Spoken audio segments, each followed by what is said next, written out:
Hello my friends, आपको अपने YouTube channel PRD classes में स्वागत है। देखिए दोस्तों, जैसे आप जानते हैं कि इस वीडियो के माध्यम से रात 10 बजे सोने से पहले हम लोग एक छोटा सा टेस्ट देते हैं जिसमें कुल 10 प्रश्न होते हैं और वे 10 प्रश्न ऐसे होते हैं जो आने वाली जो भी परीक्षा है यानी कि लेखपाल, रेलवे, यूपीपीसीएस, खंड शिक्षा अधिकारी, मतलब जितना भी ये आने वाली एग्ज़ाम है उसके लिए बहुत ही महत्वपूर्ण प्रश्न होते हैं।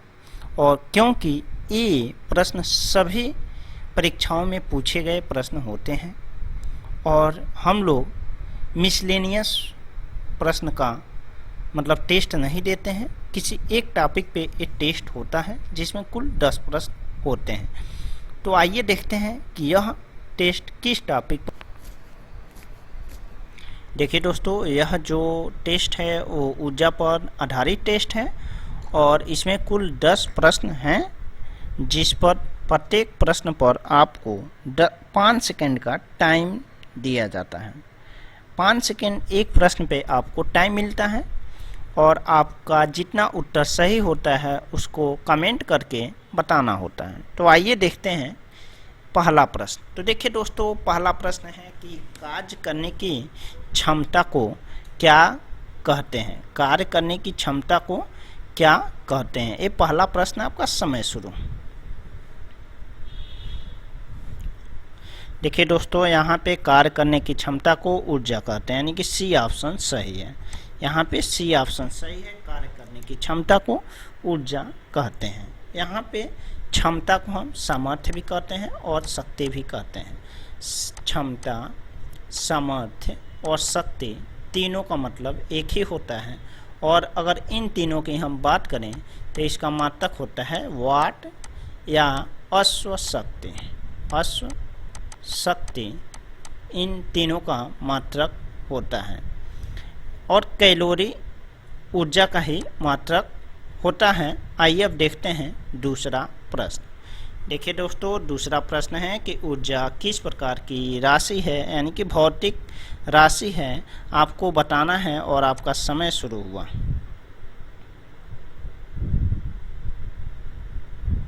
देखिए दोस्तों, यहाँ पे सी ऑप्शन सही है, यानी कि कार्य एक प्रकार की अदिश राशि है।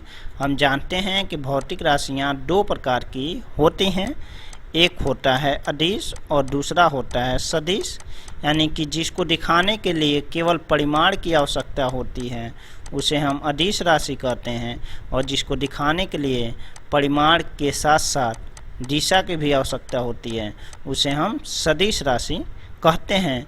निर्दिश कोई नहीं होता है, अदिश और सदिश दो ही प्रकार की भौतिक राशि होती है। देखते हैं तीसरा प्रश्न। तो तीसरा प्रश्न है, देखिए दोस्तों, ऊर्जा का मात्रक है। बहुत आसान क्वेश्चन है, ऊर्जा का मात्रक बताना है। आपका समय शुरू। देखिए दोस्तों, ऊर्जा का मात्रक जूल भी होता है और अर्घ भी होता है, यानी कि यहाँ पे दोनों ऑप्शन सही है, यानी कि सी ऑप्शन सही है। यदि आपने इसके पहले वाला टेस्ट दिया होगा जो वीडियो कार्य पर आधारित था उसमें आप दिए होंगे तो कार्य का भी मात्रक जूल और अर्घ दोनों बताया गया था और वहाँ पे रिलेशन भी बताया गया था कि 1 जूल बराबर होता है 10⁻7 अर्घ। तो ये यहाँ पे भी नोट कर लीजिए कि 1 जूल में 10⁻7 घात होता है।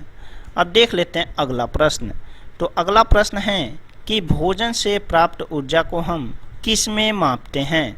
आपका समय शुरू होता है अब।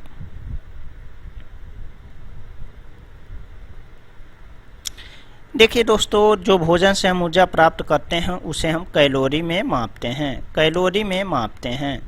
आप देखे होंगे, अगर जीएस पढ़ते होंगे तो आप देखे होंगे कि शहरी जनसंख्या और शहरी गरीबी और गांव की गरीबी को हम कैलोरी से ही मापते हैं।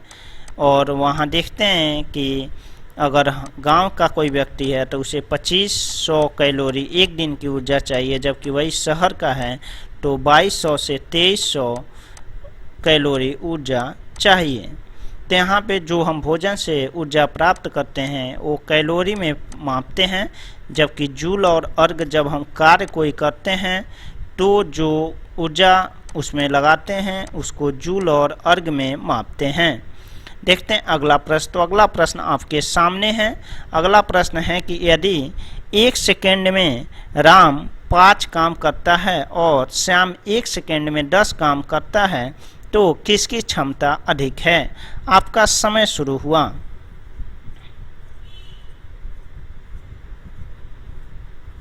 देखिए दोस्तों, सीधा सीधा समझिए कि जो कम समय लेकर अधिक काम करेगा वो अधिक बलवान होगा, यानी कि उसके पास अधिक क्षमता होगी। तो यहाँ पे बी ऑप्शन सही है।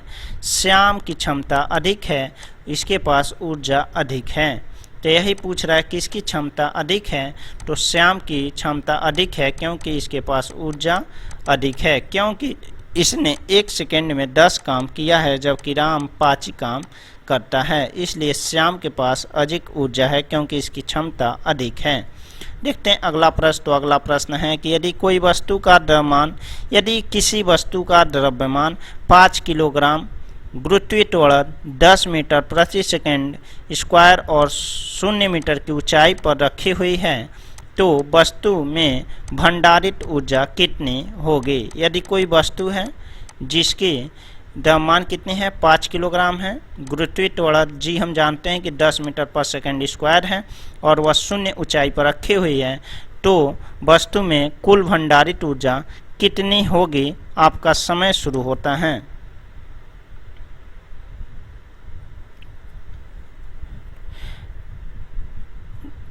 यहाँ पे बी ऑप्शन सही है दोस्तों, 0 होगा, क्योंकि हम जानते हैं किसी भी वस्तु में अगर वह स्थिति में है, मतलब रुकी हुई है, तो उसमें होती है स्थितिज ऊर्जा। मतलब अगर कोई भी वस्तु रुकी हुई अवस्था में है तो उसमें होती है स्थितिज ऊर्जा, और स्थितिज ऊर्जा को हम इंग्लिश में पोटेंशियल एनर्जी बोलते हैं, जिसका मान mgh होता है। यानी कि स्थितिज ऊर्जा का मान mgh होता है, mgh होता है, यानी कि वस्तु का द्रव्यमान, गुरुत्वीय त्वरण और उस कितनी ऊंचाई पर रखी हुई है, तीनों का गुणनफल अगर निकाल लें तो हमको मिल जाता है स्थितिज ऊर्जा। यहाँ पे वस्तु का द्रव्यमान तो जानते हैं 5 है, गुरुत्वीय त्वरण 10 है, लेकिन हाइट कितनी है, 0 है। हाइट कितनी है, 0 मीटर की ऊंचाई पर रखी गई है, इसलिए इसमें जो स्थितिज ऊर्जा होगी वो क्या होगी, 0 होगी। देखते हैं अगला प्रश्न। तो अगला प्रश्न है दोस्तों कि यदि कोई वस्तु पृथ्वी पर, एक गलत हो गया, थोड़ा माफ़ कीजिएगा, सुधार कर लीजिएगा। यदि कोई वस्तु पृथ्वी की ओर मुक्त रूप से गिर रही हो तो वस्तु की कुल ऊर्जा पर क्या प्रभाव पड़ता है? तो देखिए यहाँ पे आपका समय शुरू होता है। यहाँ पे दोस्तों सी ऑप्शन सही है। कह रहा है कि यदि कोई वस्तु है किसी ऊंचाई पर रखी गई थी और वह मुक्त रूप से गिर रही पृथ्वी की ओर तो उसकी ऊर्जा में क्या प्रभाव होगा?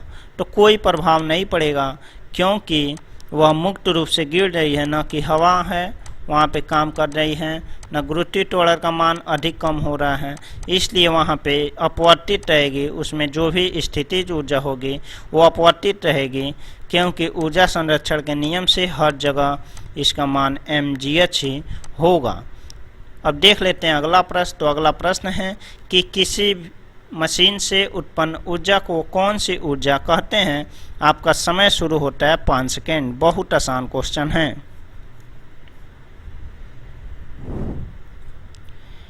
देखिए दोस्तों, यहाँ पे सी ऑप्शन सही है। किसी भी मशीन या इंस्ट्रूमेंट से जो भी ऊर्जा उत्पन्न होती है उसे हम यांत्रिक ऊर्जा कहते हैं, यांत्रिक ऊर्जा कहते हैं। और यांत्रिक ऊर्जा मुख्य रूप से 2 प्रकार की होती है। एक होती है स्थितिज ऊर्जा और दूसरा होता है गतिज ऊर्जा। गतिज ऊर्जा होता है। अब देखिए दोस्तों, यहाँ पे स्थितिज ऊर्जा से केवल आपने एक प्रश्न पाया है, लेकिन इसके लिए एक स्पेशल टेस्ट लेके आएंगे जिस पर 10 प्रश्न आधारित होंगे, और गतिज ऊर्जा पर भी एक स्पेशल टेस्ट आएगा जिस पर 10 प्रश्न आधारित होंगे। लेकिन यहाँ पे आप समझ लीजिए कि यांत्रिक ऊर्जा 2 प्रकार की होती है। अभी आप लोग को ये देना है। अब देखते हैं अगला प्रश्न। अगला प्रश्न है कि ऊर्जा संरक्षण के नियम से आप क्या समझते हैं? आपका समय शुरू होता है अब।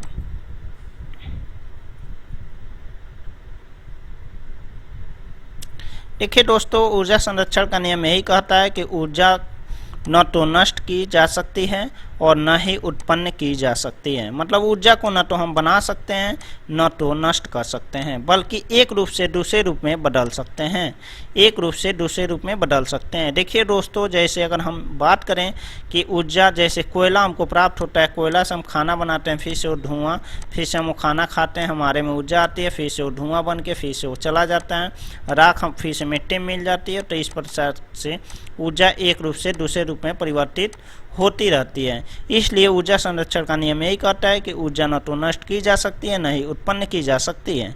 आइए देखते हैं इस वीडियो का लास्ट प्रश्न, और आपके सामने है 10वां प्रश्न कि निम्न। आपको वीडियो पसंद आ जाए तो इस चैनल को सब्सक्राइब कर दीजिए और आने वाली हर अपडेट जानकारी के लिए आप बेल आइकन को दबा दीजिए। अब देखिए दोस्तों, आज तो हम लोग इस टेस्ट देखे, लेकिन ये बताइए ऊर्जा से केवल 10 प्रश्न हम लोग देखे हैं, और 10 प्रश्न पढ़ने से क्या हमारे एग्जाम में लड़ेंगे? तो नहीं लड़ेंगे। तो इसके लिए एक फिर से व्हाइट बोर्ड के माध्यम से एक वीडियो बना के लाएंगे, जिस पे बेहतरीन तरीके से ऊर्जा के बारे में बताएंगे। और इसलिए आप चाहते हैं कि ऊर्जा को अच्छी तरह से पढ़ना चाहते हैं तो हमारे चैनल को सब्सक्राइब कर दीजिए और बेल आइकन को दबा दीजिए कि आने वाली हर अपडेट जानकारी आपको तुरंत प्राप्त हो। और रात 10 बजे टेस्ट देना न भूलें। धन्यवाद दोस्तों।